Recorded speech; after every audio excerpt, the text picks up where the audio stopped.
Moniyahang back and moniyahang front. Grabe gid ako mga baby hair daghan kaayo. Namalhin na mi sa mga payag and wala mi habol. Grabe akong eyebags no dagko na jud kaayo. So sige na ko og live, kalimot ako og unboxing sa ako ang gi-check out dere sa TikTok lagi hapon ni siya kay lagi wala mi habol. Sa mo ang payag, tulo ra mi kabuk nagpuyo and wala mi habol kay wala mi habol. Gusto na ko kanang habol nga init, like warm ba. Kay para pag tingtugnaw like bagyo or ting-ulan, warm lang ang ako ang habol na gamiton.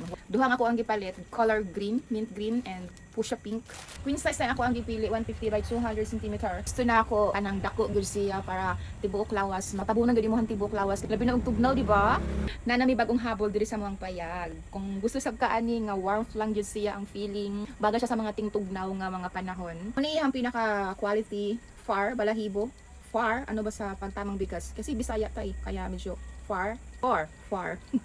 Basta balahibo kana bagay siya pag ting-ulan. Syempre tugnaw and wala kay kayakap, wala kay kahag. So dapat kani imuhang habol like dapat kani imuhang habol para warmth lang ang imuhang ma-feel, dili ka tugnawon.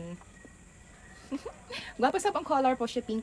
Daghan na siyang iba't ibang color na kapilian. Diri sa mga payag kay tulo naman mi kabuk nagpuyo, duha ka bata and ako. Mo nang duha lang akong gi-order kay dako man sab ni siya kaayo. And nag-try lang gid sab ko if gwapa ba ang quality. And kay gwapa man ang quality, so mag-order na pud ta utrudzay and lahat na pud na color para dili mag-inilugay sa habol. Pagpalit sab imo wadzay.